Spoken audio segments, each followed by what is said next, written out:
खुदावंद मसीह यीशु में मेरे अजीजों में प्रभु यीशु मसीह के जिंदा मुबारक नाम में आप सबको सलाम अर्ज करता हूं और आज की इबादत में आप सबका स्वागत करता हूं। प्रियजनों, आप हमेशा मेरी दुआओं में रहते हैं। खुदा का फजल आप सबको हमेशा हमेशा महफूज रखे। आज के अच्छे दिन के लिए, अच्छी आत्मिक संगति के लिए परमेश्वर का धन्यवाद करते हैं प्रियजनों।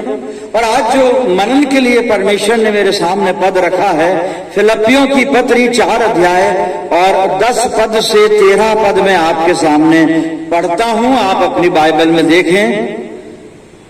मैं खुदावंद में बहुत खुश हूं कि अब इतनी मुद्दत के बाद तुम्हारा ख्याल मेरे लिए सरसब्ज हुआ।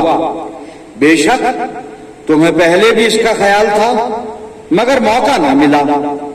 ये नहीं कि मैं मोहताजी के लिहाज से कहता हूं, क्योंकि मैंने ये सीखा है कि जिस हालत में हूं उसी पर राजी रहूं।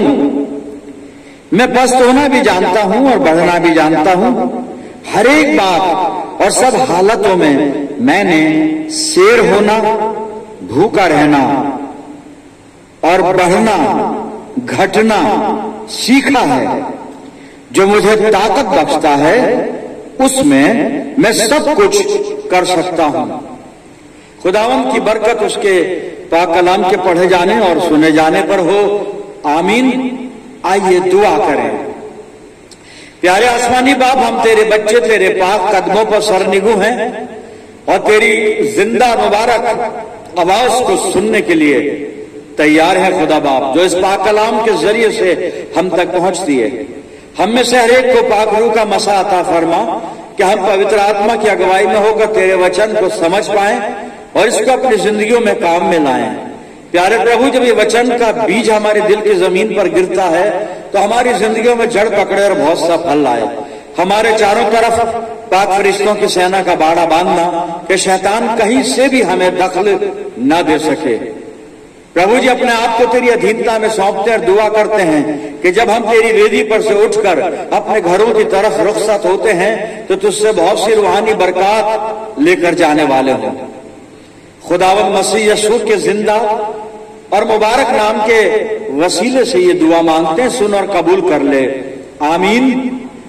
अजीजों, एक बार फिर परमेश्वर का धन्यवाद करते हैं। और अभी मैंने आपके सामने पौलुस रसूल का खत जो फिलिप्पियों को उसने लिखा, फिलिप्पियों की पत्री, और उसका 4 अध्याय और 10 से 13 पद पढ़े थे। प्रियजनों, मैं 11वें पद को पढ़ना चाहता हूं और 11वें पद में कुछ खास अल्फाज पौलुस ने इस्तेमाल किए, उनकी तरफ मैं आपका ध्यान दिलाना चाहता हूं। और 11वीं आयत में लिखा है फिलिप्पियों 4:11 में, ये नहीं कि मैं मोहताजी के लिहाज से कहता हूं। पौलुस कह रहा है कि मैं मोहताज नहीं हूं, मैं किसी की मदद का या किसी के रहम का ख्वाहिशमंद नहीं हूं। मैं मोहताजी के लिहाज से ये बात नहीं कहता हूं, बल्कि बात क्या कह रहा है वो आगे सुनिए। कहता है, 11वें आयत को कंटिन्यू कर रहा हूं मैं, फिर से पढ़ता हूं ताकि आप समझ लें। ये नहीं कि मैं मोहताजी के लिहाज से कहता हूं, आगे सुनिए, क्योंकि मैंने ये सीखा है कि जिस हालत में हूं उसी पर राजी रहूं। इस हिस्से पर हम ध्यान देंगे। पौलुस कहता कि मैंने ये सीखा है कि मैं जिस हालत में हूं उसी पर राजी रहूं। पौलुस ने सीखा है, मैंने ये सीखा है कि मैं जिस हालत में हूं उसी पर राजी रहूं। इसको मैंने 3 बार दोहराया है और इसी पर हम बातचीत करेंगे मेरे अजीजों। पौलुस कलीसिया से मुखातिब है और कलीसिया ने इसकी इमदाद की है, फाइनेंशियल हेल्प इसको पहुंचाई है और ये उनकी शुक्रगुजारी अदा कर रहा है कि तुमने अच्छा किया मेरे साथ और मेरी मदद की। और लेकिन वो बता रहा है कि मैं तुम्हारा शुक्रिया अदा इसलिए नहीं कर रहा हूं कि मैं मोहताज हूं तुम्हारा, मैं जरूरतमंद हूं, मैं किसी की सहायता का ख्वाहिशमंद हूं, या मैं चाहता हूं कोई मेरी मदद करे क्योंकि मैं असहाय हूं, निसहाय हूं। ऐसा नहीं कह पौलुस कह रहा है कि इसलिए नहीं। ये मत समझ लेना कि मैं लोगों पर आश्रित हूं, ये मत समझ लेना कि मैं तुम्हारे पैसे पर आश्रित हूं। मुझे पैसे की अधिक जरूरत नहीं है, मुझे किसी की सहायता की अधिक जरूरत नहीं है, मुझे किसी के रहम करम की जरूरत नहीं है। फिर जो आयत का वो हिस्सा जिस पर हम खास बात करने जा रहे हैं, फिर वहां से पौलुस अपनी बात शुरू करता है, कहता है क्योंकि मैंने ये सीखा है कि जिस हालत में हूं उसी पर राजी रहूं। मैं जिस हालत में हूं, आई एम हैप्पी, जिस हालत में हूं, जैसा हूं, बस उसी पर राजी हूं, उसी बात पर मैं खुश हूं। इस पद को हिंदी में मैं बोल रहा हूं, सुनिए। कहता है क्योंकि मैंने ये सीखा है कि जिस दशा में हूं उसी में संतोष करूं। कितनी अच्छी बात है। मैं जिस दशा में हूं, क्योंकि मैंने ये सीखा है कि मैं जिस दशा में हूं उसी में संतोष करूं। जो मेरी दशा है, जो मेरी हालत है, उसी में संतोष करूं। अब इंग्लिश वर्जन भी आप सुन लीजिए, पौलुस क्या कहता है। I have learn in whatever state I am. कितनी खूबसूरत बात लिखी है। I have learn in whatever state I am to be content. मैं जिस दशा में हूं, ये मैंने सीख लिया। मैं जिस दशा में हूं बस उसी में संतुष्ट रहूं। मेरा अजीजों, पौलुस जब ये बात बता रहा है कि मैंने सीखा है, आई हैव लर्न, सीखा है मैंने, क्योंकि संतोष जो है वो मनुष्य के नेचर में अंदर मौजूद नहीं है। इसको पैदा करना पड़ता है, इसको लाना पड़ता है, इसको सीखना पड़ता है, इसकी प्रैक्टिस करनी पड़ती है, अभ्यास करना पड़ता है। संतोष ये ह्यूमन नेचर के अंदर नहीं है, इसको डेवलप करना पड़ता है अपने अंदर, इसको बाहर से सीखना पड़ता है। अगर मान लीजिए मैं उर्दू जबान बोलता हूं, तो मैं जब पैदा हुआ था तब नहीं बोल रहा था उर्दू जबान, नहीं आती थी मुझे, और ना ये मेरे डीएनए में थी उर्दू जबान। इसको मैंने सीखा स्कूल में, सीखा, फिर उसके बाद और ज्यादा सीखा, फिर और ज्यादा सीखा, और सीखते सीखते इसको मास्टर की डिग्री, एमए की डिग्री तक लेकर गया, और फिर वहां पे इस लैंग्वेज में मास्टर किया। तो सीखा, ये मेरे नेचर में, मेरे डीएनए में या मेरी हैबिट में पहले से नहीं था। सीखा तो अब ये चीज मेरे पास है। संतोष भी ऐसी ही चीज है, ये आदमी के अंदर नहीं होता, ये इसको सीखना पड़ता है, इस पर अमल करना पड़ता है, इसको अपनी जिंदगी में पैदा करना पड़ता है। और ये कब पैदा होता है? जब हम हकीकत से आशना हो जाते हैं, जब हम सच्चाई को जान लेते हैं प्रियजनों। और सच्चाई क्या है दुनिया में? सच्चाई एक ही है दुनिया में, मैं बता चुका हूं पहले, पर दोहरा रहा हूं। जो यीशु मसीह कहता मार्ग, सत्य और जीवन, तो मार्ग हटा दें, जीवन हटा दें, सत्य की बात कर रहे हैं। यीशु मसीह है, ये सत्य है। और यीशु मसीह को जान लेते हैं जब दिल की गहराई से और आत्मा की सच्चाई से, तो संतोष हमारे जीवन में आ जाता है। पौलुस ने प्रभु यीशु मसीह को अपनी रग रग में बसा लिया है, तो इसके जीवन में संतोष है प्रियजनों, संतोष है। और 10वें पद में जब हमने पढ़ना शुरू किया था, फिलिप्पियों 4:10 पद में, वो कहता है मैं खुदावंद में बहुत खुश हूं, मैं प्रभु में बहुत आनंदित हूं। क्यों आनंदित है? क्योंकि इसने संतोष करना सीख लिया है। और सीखा इसलिए है कि संतोष ये स्वाभाविक गुण नहीं है। गुस्सा ये स्वाभाविक गुण है, सीखना नहीं पड़ता। गुस्सा स्वाभाविक गुण है, लेकिन संतोष उसने सीखा। मेरे अजीजों, पौलुस इस पद के हिस्से के द्वारा जब वो ये कहता है ना, क्योंकि मैंने ये सीखा है कि जिस हालत में हूं उसी में संतोष करूं, इसका मतलब ये है कि मसीह जिंदगी में संतोष का होना बहुत जरूरी है। और ये संतोष, अभी मैंने बताया, कंटेंट, ये स्वाभाविक गुण नहीं है, ये नेचुरल एटीट्यूड या नेचुरल एट्रीब्यूट नहीं है इंसान का। इसको सीखना पड़ता है, अपने में बनाना पड़ता है, इसको अपने में इसको पैदा करना पड़ता है। और ये कब होता है? जब हम खुदावंद मसीह यीशु से जुड़ते हैं मेरे अजीजों। और पौलुस ये वो व्यक्ति है जो प्रभु यीशु मसीह में जीता है, इसलिए इसको संतोष करना आ गया। और संतोष मसीह जीवन के लिए इसलिए जरूरी है कि अगर हमारी जिंदगी में संतोष नहीं है तो हम कहीं ना कहीं इस संतोष के अभाव में गुनाह कर देंगे, हमसे गुनाह हो जाएगा। अगर हमारी जिंदगी में संतोष नहीं है तो साहब हमसे पाप हो जाएगा, चाहे वो जाने में हो अनजाने में हो। अगर अनजाने में तो कुछ नहीं होता, हम जानबूझकर करते हैं, इतने भी बेखुद नहीं है, यानी हम बेहोश नहीं है, होश वाले हैं, समझदार हैं, हमें मालूम है। पर हमको नतीजा कई बार मालूम नहीं होता। कई बार हमको परमेश्वर के प्रेम का अंदाजा नहीं होता कि वो हमसे चाहता क्या है। कई बार हमको परमेश्वर की उपस्थिति का आभास नहीं होता। हम सोचते हैं खुदा गॉड इज इन हेवन, वो तो स्वर्ग में बैठा है, हम दुनिया में कुछ भी कर ले। नहीं साहब, खुदा मेरे चारों तरफ है और मुझे देखता है। God is omnipresence, omniscient and omniscience. सर्वव्यापी है, सर्वज्ञानी है और त्रिकालदर्शी है।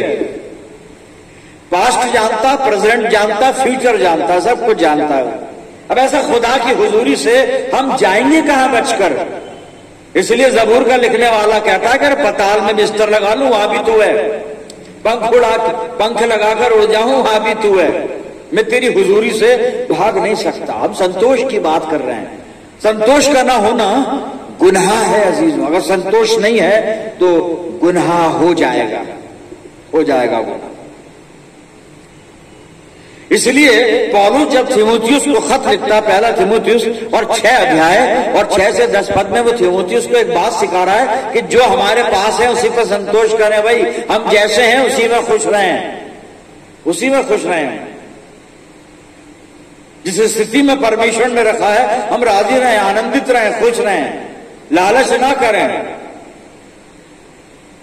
मेरे अजीजों, एक घटना है बाइबल की, ऐतिहासिक घटना है और इसलिए इसको मैंने पहले भी आपके सामने रखा था और आज फिर इसको मैं रखना इसलिए चाहता हूं कि बाइबल के बाहर मैं जाना नहीं चाहता। बाइबल के बाहर मैं जाना नहीं चाहता क्योंकि सच्चाई सिर्फ यहां मिलती है, इसके बाहर तो कहीं भी सच्चाई है ही नहीं। तो घटना जो है आप नोट डाउन करें और फिर बाद में स्टडी कीजिएगा। शमूएल नबी की पुस्तक यानी दूसरी पुस्तक है, ये दूसरा शमूएल है और 11 और 12 अध्याय इसका नोट करके आप रख लें, फिर बाद में आप पढ़ना जो मैं बता रहा हूं। और मेरे अजीजों, दूसरा शमूएल और 11 अध्याय के दूसरे पद से जब हम पढ़ना शुरू करेंगे तो यहां पर परमेश्वर का जन है दाऊद और उसने एक गुनाह कर दिया कि अपने सैनिक ऊरिया हित्ती की पत्नी को, बैतशेबा को अनुचित रीति से बहुत सारे गुनाह करके, मैं संक्षेप में बता रहा हूं क्योंकि पहले बता चुका हूं। बड़े दंड फंद करके इसने पाप करके, उलट फेर करके, बड़े उल्टे काम करके, जब पढ़ेंगे पता पड़ जाएगा, इसने अपनी पत्नी उसको बना लिया और परमेश्वर इससे नाराज हो गया। और जब खुदा इससे नाराज हो गया तो खुदा ने नातान नबी को इसके पास भेजा। नातान नबी ने इससे बात की, पहले तो एक कहानी सुनाई इसको और फिर बाद में बताया 12वें अध्याय में, दूसरा शमूएल 12वें अध्याय में 7वें पद में नातान ने कहा मैंने जो कहानी सुनाई उस कहानी का जो मेन कैरेक्टर जो है वो हीरो वो तू है, तूने वो गुनाह किया है, पाप किया है। और इसके बाद उस जो संतोष वाली बात है ना वो मैं पढ़ देता हूं। दूसरा शमूएल, संतोष वाली बात, दूसरा शमूएल 12 अध्याय है और मैं 7 पद से पढ़ रहा हूं कि नातान इसको क्या कहता है, बल्कि जी हाँ 7 पद से। तब नातान ने दाऊद से कहा तू ही वो मनुष्य है, इस्राएल का परमेश्वर यहोवा यूं कहता है मैंने तेरा अभिषेक करके तुझे इस्राएल का राजा ठहराया और मैंने तुझे शाऊल के हाथ से बचाया। फिर मैंने तेरे स्वामी का भवन तुझे दिया और तेरे स्वामी की पत्नियां तेरे भोग के लिए दी और मैंने इस्राएल और यहूदा का घराना तुझे दिया था और यदि वो थोड़ा था तो मैं तुझे और भी बहुत कुछ देने वाला था। तूने तो यहोवा की आज्ञा तुच्छ जानकर क्यों ये काम किया जो उसकी दृष्टि में बुरा है। हित्ती ऊरिया को तूने तलवार से घात किया और उसकी पत्नी को अपनी कर लिया, और ऊरिया को अम्मोनियों की तलवार से मरवा डाला। और अब तलवार तेरे घर से कभी अलग नहीं होगी और ये कुकर्म तेरे घर से कभी अलग नहीं होगा। आप पढ़िएगा, आप सब समझ जाएंगे। लेकिन यहां पर परमेश्वर कह रहा है कि मैंने तुझे इतना कुछ दिया, इतना कुछ दिया, बल्कि तेरे स्वामी की स्त्रियां भी तुझको दे दी, उसकी पत्नियां भी तुझे दे दी। संतोष करना चाहिए था दाऊद, तूने संतोष नहीं किया। और अगर तुझे जरूरत थी तो मुझसे मांगता, लेकिन तेरे से संतोष नहीं हुआ। वो संतोष नहीं हुआ, गुनाह कर बैठा, और गुनाह कर बैठा तो उस गुनाह के जो कॉन्सिक्वेंस थे, जो प्रतिफल थे, वो तेरी जिंदगी में तेरे पीछे पड़ गए। अब जिंदगी में तू कभी चैन से बैठ नहीं सकता, क्योंकि जो तूने गुनाह किया है वो सारे गुनाह तेरे घर में, तेरे घराने में, तेरे खानदान में, तेरे बच्चों में और तेरे अपने अपने लोगों में होंगे। तूने बहुत बड़ा गुनाह किया और गुनाह की वजह तेरे जीवन में संतोष नहीं है। तूने संतोष कर लेता दाऊद, और संतोष करके दुआ करके मुझसे मांग लेता तो इतने बड़े पाप का भागीदार नहीं होता। गुनाह तो हो गया, अब गुनाह हो गया, गुनाह हो गया तो क्या है, चलो सॉरी खुदा बाप, सॉरी नहीं साहब, हाँ मांग लीजिए आप सॉरी, क्षमा मांग लें, आप मांग लीजिए क्षमा, तो उससे कुछ होने वाला नहीं है। क्योंकि अब जो गुनाह करने के बाद जो हालत होती है ना इंसान की, जी में भजन संहिता और 51 मैंने निकाल लिया है, और भजन संहिता 51 में दाऊद की हालत देखें। तीसरे पद में क्या कहता है, मैं तो अपने अपराधों को जानता हूं और मेरा पाप निरंतर मेरी दृष्टि में रहता है। सुबह शाम दोपहर रात दिन वो मेरा गुनाह सामने खड़ा रहता है। अरे 24 घंटे में अपने गुनाह को देखता हूं, 24 घंटे उसमें कुकृत्य को देखता हूं, 24 घंटे उस गुनाह को देख देख के मेरी रूह कांपती है, 24 घंटे मेरा बीपी कभी ऊपर जाता है कभी नीचे जाता है। वो गुनाह निरंतर निरंतर निरंतर मेरे सामने रहता है। परमेश्वर, न हंस पाता हूं, न खा पाता हूं, न चल पाता हूं, न बैठ पाता हूं, क्योंकि वो गुनाह तो सामने है, आंखों के सामने। वो पाप नाचता रहता है, डराता रहता है, अंतर आत्मा कचोटती रहती है। ये स्थिति है इसकी। कुछ और आगे चलकर देखते हैं। फिर 8 पद में, भजन संहिता 51 चल रहा है, 8 पद में सुनिए, मुझे हर्ष और आनंद की बातें सुना, जिससे जो हड्डियां तूने तोड़ डाली है ना, वो मगन हो जाए। हड्डियां टूट जाती है साहब गुनाह करके, बाज़ाहिर फ्रैक्चर नहीं होते, लेकिन हड्डी अंदर ही अंदर दुखती है। गुनाह दुखाता है उसको। गुनाह ऐसा कर देता है कि हमारा बोन मेरो जो है ना वो डेड हो जाता है, बोन मेरो पानी बन जाता है, इसलिए हड्डियां दुखने लगती हैं। और दुखती इतनी है कि ऐसा लगता है जैसे टूट गई। इसलिए दाऊद कह रहा कि जो हड्डियां तूने तोड़ा, खुदा भाई किसी की हड्डी नहीं तोड़ता है, ये तो गुनाह है दाऊद जिसने तेरी हड्डियों को तोड़ दिया। खुदा ने नहीं तोड़ा तेरी हड्डियां, खुदा किसी की हड्डी नहीं तोड़ता।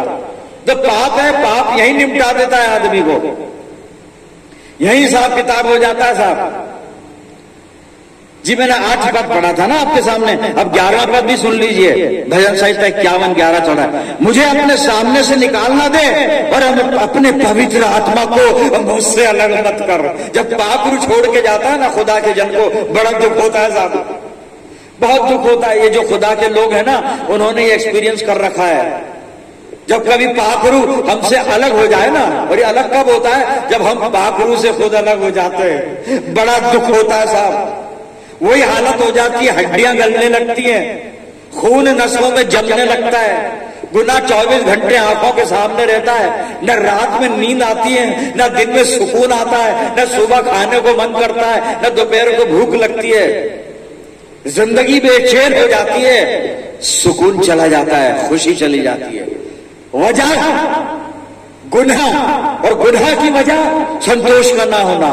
पौलुस कहता है कि इसलिए मैंने सीखा है जिस हालत में हूं ना बस उसी में खुश रहूं, जिस हालत में हूं मैं उसी में संतोष करूं। आई हैव लर्न, मैंने सीखा है।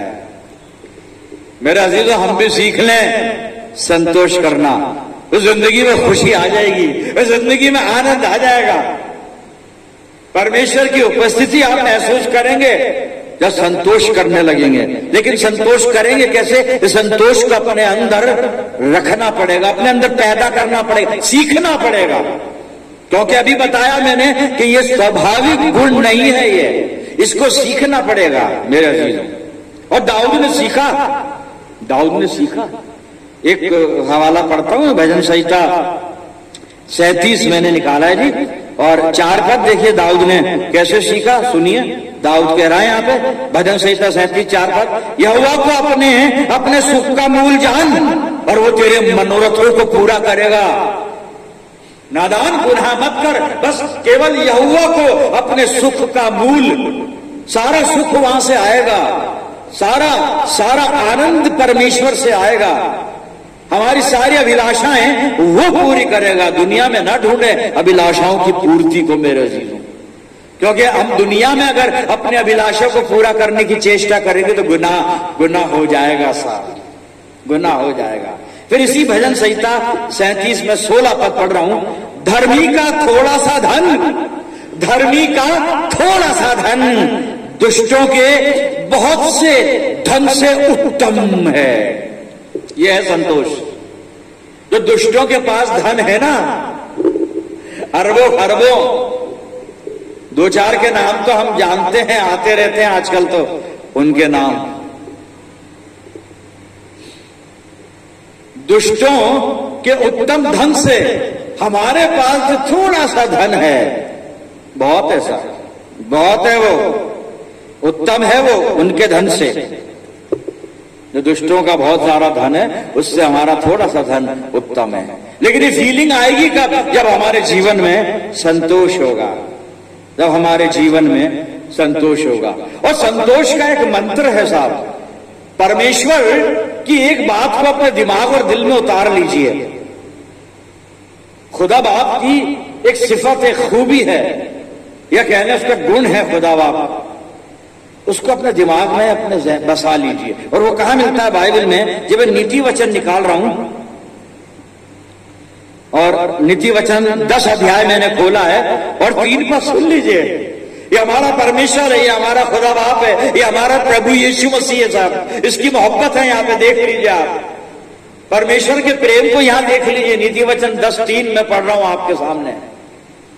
कितनी सुंदर बात है, कितनी सुंदर आशा, कितनी खूबसूरत उम्मीद हमारे लिए, और कितना बड़ा प्रॉमिस, कितनी महान प्रतिज्ञा है। यहाँ पे सुनिएगा, नीति वचन 10:3, धर्मी को यहोवा भूखे मरने नहीं देता। धर्मी को यहोवा भूखों मरने नहीं देता, परंतु दुष्टों की अभिलाषा वो पूरी होने नहीं देता। ये दुष्ट यह मरते दम तक तड़पते रहते हैं, अभिलाषा इनकी पूरी नहीं होती साहब। धर्मी को यहोवा भूखों मरने नहीं देता, और दुष्टों की अभिलाषा वो पूरी होने नहीं देता। अगर आप प्रभु की संगति में हैं, अगर आप प्रभु यीशु मसीह से प्रेम करते हैं, कभी आपको भूखा नहीं मरने देगा, कभी नहीं मरने देगा। आज भी साहब मैं दावा कर रहा हूं, आज भी मैं दावा कर रहा हूं मैं, मेरा दावा है आज भी, अगर आप यीशु मसीह के साथ हैं, कौवे आपको खाना खिलाएंगे। परख कर देख लो आप, कौवे खिलाएंगे खाना, जो खुदा के नबी को खिलाया था। क्योंकि हमारा खुदा धर्मी को यहोवा भूखों मरने नहीं देता मेरे से। पौलुस संतुष्ट है अपनी जिंदगी में। एक बात करता है फिलिप्पियों की पत्री और 1 अध्याय और 21 पद में कहता है, क्योंकि मेरे लिए जीवित रहना मसीह है और मर जाना लाभ है। हर तरह से संतुष्ट है ये व्यक्ति, जिंदा है तब भी संतुष्ट, मरने की बात करता है तब भी संतुष्ट। इस जिंदगी में भी फायदे उठा रहा है और मरने के बाद भी कह रहा है कि मरना मेरे लिए लाभ है। लो जी साहब, इसको हर जगह प्रॉफिट है, हर जगह इसको बेनिफिट है। क्यों है? क्योंकि ये प्रभु यीशु मसीह में जीता है मेरे अजीजों, ये प्रभु यीशु मसीह में जीता है। आखिरी हवाला करना क्या है, पतरस बता रहा है, 1 पतरस अब 5 अध्याय और 6 पद सुनिए। काम करना है, बस एक काम, सब कुछ हो जाएगा। संतोष पैदा कर लें अपने अंदर, और उसके बाद एक काम और करें, छोटा सा काम है, और करना कहीं जाना नहीं है आपको, पहाड़ नहीं तोड़ने, पहाड़ में से नदी खोद के नहीं लानी है, किसी बहुत बड़े धर्म गुरु के पास नहीं जाना है, किसी बहुत बहुत बहुत बहुत प्रेयर सेंटर पे जाके कहीं पे लाइन में खड़े नहीं होना है आपको, किसी बड़े अभिषिक्त व्यक्ति से हाथ नहीं रखवाना है सर पे, कोई अभिषिक्त नहीं, बाइबल कहती है एक भी धर्मी नहीं, यीशु मसीह के पास बस पहुंच जाइए। सुनिए करना क्या है, आखिरी बात, फिर प्रार्थना करेंगे। पहला पत्रस और 5 अध्याय और 6 पद, इसलिए परमेश्वर के बलवंत हाथ के नीचे दीनता से रहो, बस इतना करना। इसलिए परमेश्वर के बलवंत हाथ के नीचे दीनता से रहो, जिससे वो तुम्हें उचित समय पर बढ़ाए। परमेश्वर बढ़ाएगा। Whatever you want, God will provide for you. बस संतोष करके और अपने आप को परमेश्वर के बलवंत हाथ के नीचे सौंप दें, अपने आप को प्रभु को सौंप दें मेरे से, वह आपको उचित समय पर बढ़ाएगा, आपको उचित समय पर आशीष देगा, आपको उचित समय पर आनंद से भरेगा, आप आत्मिक जीवन में माला माल हो जाएंगे। प्रभु का अनुग्रह आपको सुरक्षित रखे। आइए प्रार्थना करें। खुदावंद मसीह यीशु में प्यारे आसमानी बाप, शुक्रगुजार हैं तेरे जिंदा मुबारक कलाम के लिए पिता, जो तूने हमारे हाथों में सौंपा और जो हमको मसीह जिंदगी में जीना सिखाता है, मसीही विश्वास में मजबूत करता है और प्रभु यीशु मसीह में हमें बढ़ना सिखाता है। प्यारे खुदावंद, हम सबको पवित्र आत्मा की अगुवाई दे कि हम अपने आप को परमेश्वर के बलवंत हाथ के नीचे कर दें, ताकि हम उससे आशीष प्राप्त करें। पिता परमेश्वर, हर तरह से अपनी जिंदगियों को तुझे सौंपते हैं। प्यारे खुदा बाप, जितने लोग इस दुआ में मेरे साथ हैं, मैं इन सब के लिए दुआएं खैर मांगता हूं और प्रार्थना करता हूं कि तेरी शफकत, रहमत, बरकत का साया हमेशा इन अजीजों पर बना रहे। प्यारे पिता परमेश्वर, हम सब मिलकर पूरे आलम के लिए दुआएं खैर करते हैं। खुदा बाप, हम सबको पवित्र आत्मा से भर दे कि पवित्र आत्मा की अगुवाई में होकर हम प्रभु यीशु मसीह से लिपटे रहे। हम इस दुआ को तेरे प्यारे और इकलौते बेटे, अपने उद्धार करता प्रभु यीशु मसीह के जिंदा और मुबारक नाम के वसीले से मांगते हैं। सुन और कबूल कर ले, आमीन। अब हमारे खुदावंद मसीह यीशु का फज़ल, खुदा बाप की मोहब्बत, पाक रूह की रिफाकत और शिराकत हम सब के साथ, तमाम ईमानदारों के साथ, हमारी सब मंडलियों के साथ अब से लेकर युगान युग तक होती रहे। आमीन।